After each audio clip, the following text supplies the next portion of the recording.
Ah, what a great day. We have a new project today at our next segment coming up. It's called The Barn. Kind of reminds me of living in the Midwest and having all the corn around us, which makes me hungry.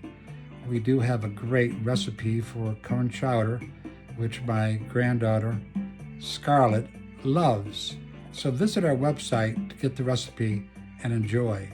And now back to our regular programming. Live from Cave Creek, Arizona, it's that painting show starring the Color Queen. Hi folks, I'm Beth Zink. Welcome back. It's day 13 of that painting show.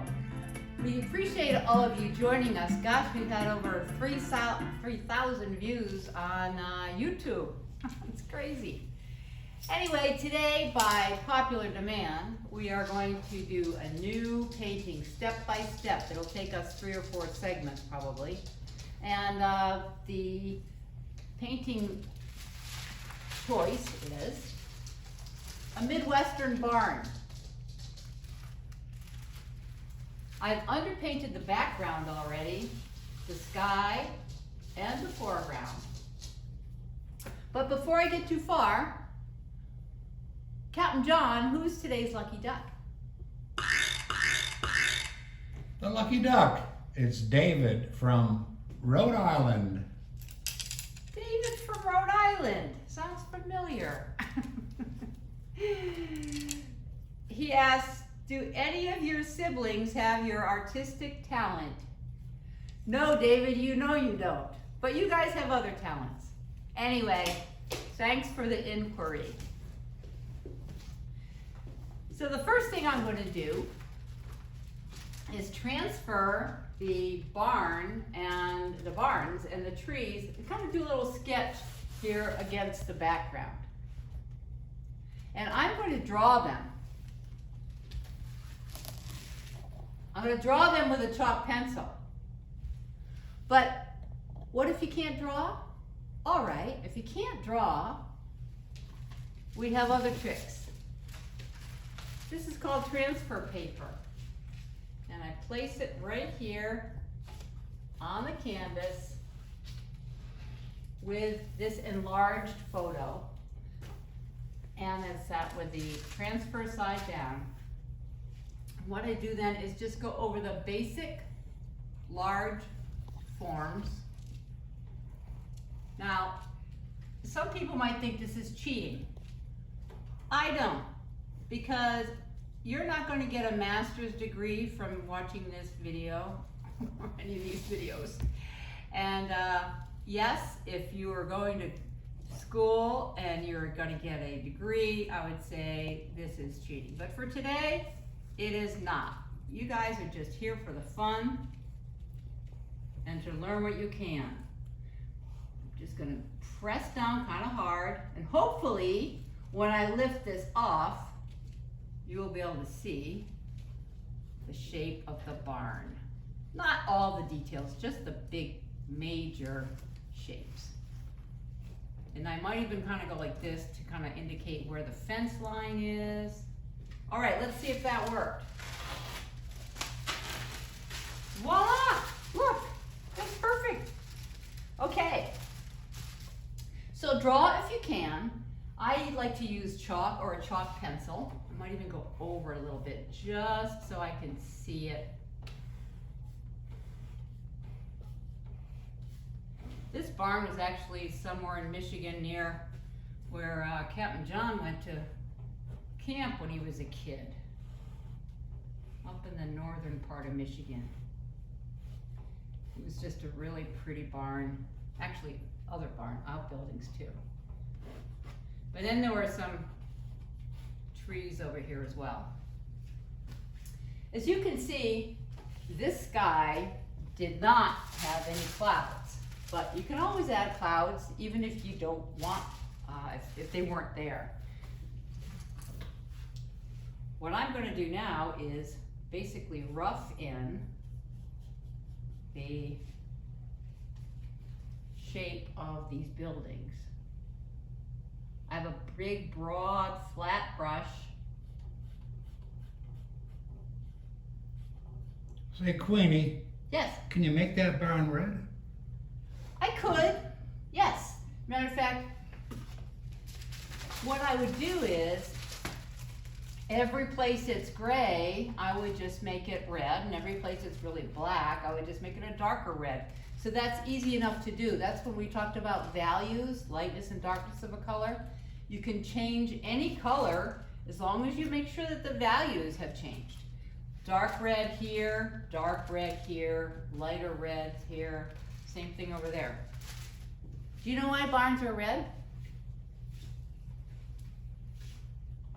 Dr. John? You asking me? Yeah. Well, back in the old days, when they did paint them, kind of a mute color, there would be rust a lot, and it did tint the actual barn itself, which made it appear to be red. So traditionally, they then carried on with painting red. Well, That help a little? yeah. It's interesting. I guess rust was readily available because all their farm equipment rusted.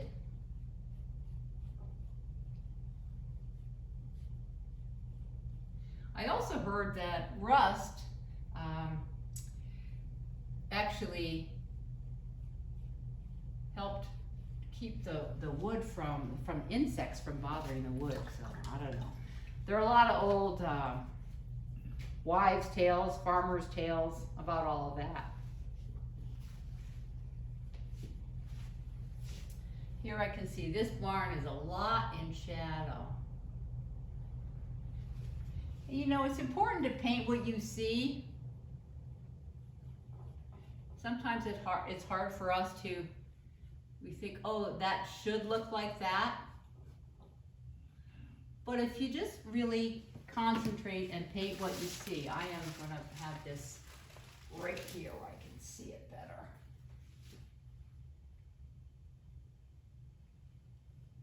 I'm using this big, broad, flat brush for now. I used to say, oh, you don't use that size brush to paint a barn, but actually you do.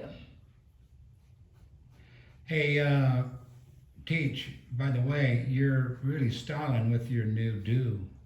Oh, thank you. You know, thank God my hairdresser's finally back in business. About time. Yes, I was way overdue.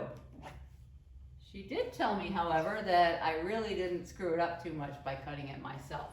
Remember I told you about my COVID cuts. So I'm adding a little bit of white to the black.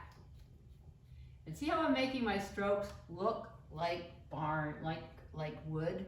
Like there's lots of different boards here. You always want to make your strokes follow the contour of whatever it is you're painting. If you're painting a flower and you want to show curved strokes, do that. If you're making boards, they are straight. Okay, got another little mini barn back in here. Farms always have a lot of outbuildings.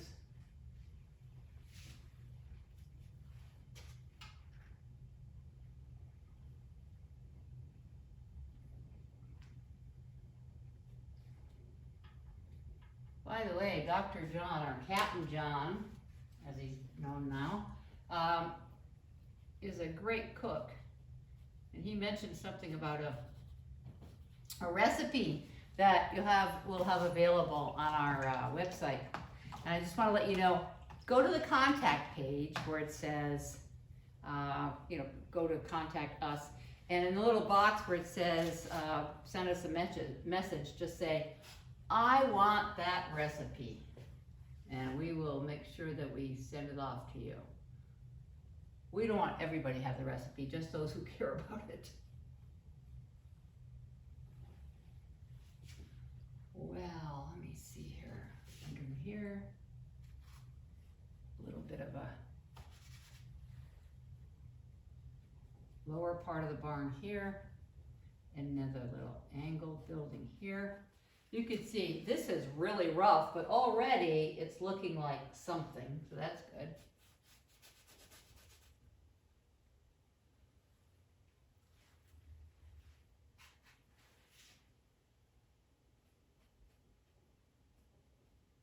This brush might be a little bit too big for the job. But there you have it.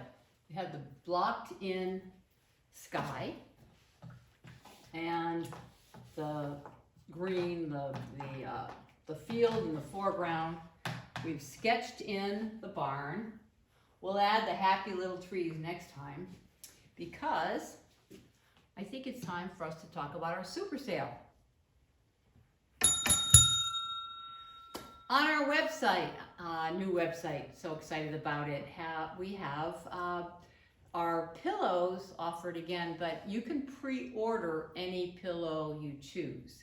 So before it was just you were limited to the inventory. Now what we're going to do is we're going to have all the pillows that are available. You choose what you want, but you have to allow 4 to 6 weeks to have it shipped to you.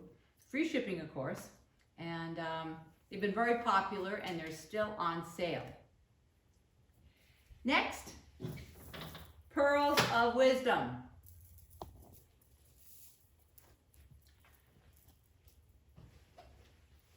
Pearls of Wisdom. This hat fits better now, now that my hair is short.